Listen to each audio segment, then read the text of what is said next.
Hello everyone बच्चों, आज हम क्लास 9th की वर्कशीट नंबर 17 सॉल्व करेंगे। आज का विषय है हिंदी और हिंदी में हम रसखान के सवैये पढ़ेंगे। तो स्टार्ट करते हैं। सबसे पहले मैं आपको बता दूं आपकी एंट्रीज। आपको अपना नाम लिखना है, कक्षा अध्यापक का नाम लिखना है, दिनांक डालना है 12 अगस्त 2020। तो स्टार्ट करते हैं आज की वर्कशीट। सबसे पहले हम पढ़ेंगे रसखान जी का परिचय। रसखान जी, आप सभी ने रसखान का नाम तो सुना ही होगा। रसखान जी का जन्म सन 1548 में हुआ। आपको सन याद रखना है, 1548 में हुआ। ऐसा माना जाता है कि उनका मूल नाम सैयद इब्राहिम था। इनका नाम क्या था? सैयद इब्राहिम। और वे दिल्ली के आसपास के रहने वाले थे। कृष्ण भक्ति ने उन्हें ऐसा मुग्ध किया कि गोस्वामी विट्ठलनाथ जी से दीक्षा ली और ब्रजभूमि में जा बसे। अब देखिए, आपको कौन कौन सी बातें जो महत्वपूर्ण है याद रखनी है। इनके जन्म की सन याद रखनी है, 1548 में हुआ। इनका मूल नाम सैयद इब्राहिम था और वे दिल्ली के रहने वाले थे, दिल्ली के आसपास के रहने वाले थे। कृष्ण भक्त, ये कृष्ण भक्त थे और कृष्ण की भक्ति ने इन्हें ऐसा मंत्रमुग्ध किया था कि इन्होंने गोस्वामी विट्ठलनाथ जी से दीक्षा ली। मतलब जो इनके गुरु थे वो गोस्वामी विट्ठलनाथ जी थे और ब्रजभूमि में जाकर बसे। ये ब्रजभूमि में रहने लगे थे।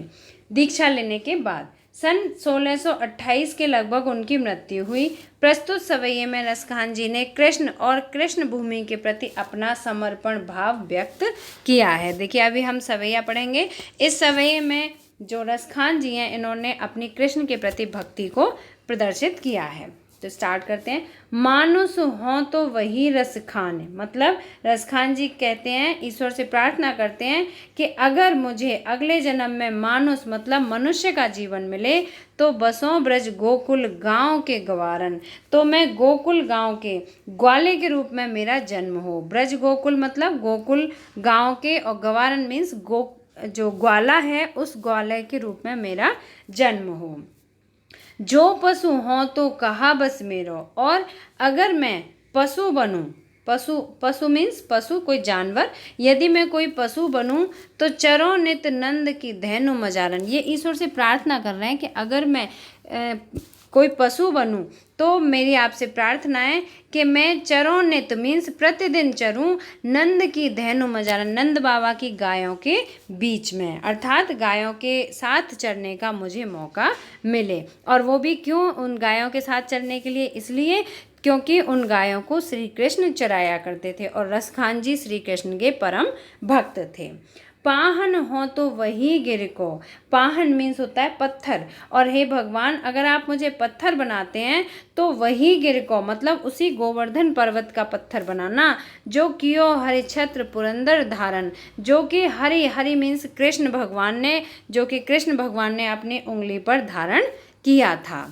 जो खग हो तो बसेरो करो, जो खग हों, खग मीन्स होता है पक्षी, और हे भगवान अगर आप मुझे पक्षी का जन्म दो तो मुझे तो बसेरों करो, तो मैं वहाँ रहूँ। मिल कालिंदी कूल कदम्ब की डारन, कहाँ रहूँ मैं? कालिंदी कूल, कालिंदी मीन्स होती है यमुना नदी के किनारे, जो कदम का पेड़ है उस कदम के पेड़ की डाली पर मैं बसेरा करूं, मीन्स मैं उस पेड़ के ऊपर रहूं जहाँ जिसके नीचे की श्री कृष्ण बांसुरी बजाते थे। तो मतलब जो रसखान थे उनकी परम इच्छा है कि मुझे अगले जन्म में अगर मनुष्य बनूं तो मैं गोकुल गांव का ग्वाला बनूं, अगर मैं पशु बनूं तो नंद बाबा की गाय के बीच में चरने वाली गाय बनूं, अगर मैं पाहन बनूं, पत्थर बनूं, तो मैं गिरिराज पर्वत का पत्थर बनूं, जिससे कि कृष्ण मुझे उंगली पर धारण कर सकें, उस पत्थर को धारण कर सकें और जिसे धारण किया था कृष्ण ने। और अगर मैं पक्षी बनूं तो मैं कालिंदी कूल यमुना नदी के किनारे जो कदम की पेड़ हैं उस पर रहने वाला पक्षी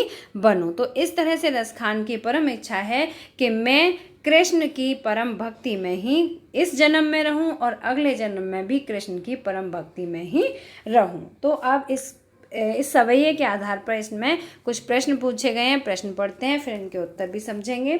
ब्रजभूमि के प्रति कवि का प्रेम किन किन रूपों में अभिव्यक्त हुआ है? तो अभी हमने आपको बताया था, अभी इनके उत्तर भी बताएंगे। इस सवैये को पढ़कर आपको निम्नलिखित शब्दों के क्या अर्थ समझ में आए? देखो, मैंने सभी शब्दों के अर्थ अभी आपको बताए थे।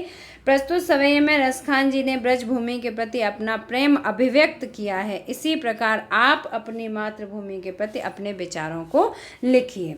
अब इसमें हम प्रश्नों के उत्तर पढ़ेंगे। पहला प्रश्न है, ब्रजभूमि को लेकर कवि का प्रेम किन रूपों में अभिव्यक्त हुआ है? तो देखो, कवि ने मनुष्य के रूप में, गोकुल गांव के ग्वाले के रूप में, कवि की इच्छा क्या है कि अगर वो मनुष्य का रूप ले तो गोकुल गांव के ग्वाले के रूप में रहे, यदि वह पशु का जन्म ले तो नंद जी की गाय के रूप में रहे, पत्थर बने तो गोवर्धन पर्वत के रूप में रहे, यदि पक्षी बने तो यमुना नदी के किनारे के कदम पर बसेरे करने की इच्छा को अभिव्यक्त कर ब्रजभूमि के प्रति अपने प्रेम को दिखाया है। रसखान ने अभिव्यक्त किया है कि उन्हें ब्रजभूमि से कितना प्रेम है।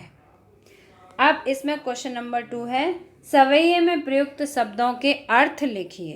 देखिए, पहला शब्द था पशु, सा है ये, तो यहाँ पर देखिए पशु, इसका जो सही शाब्दिक अर्थ निकलेगा वो है पशु, पशु मतलब जानवर।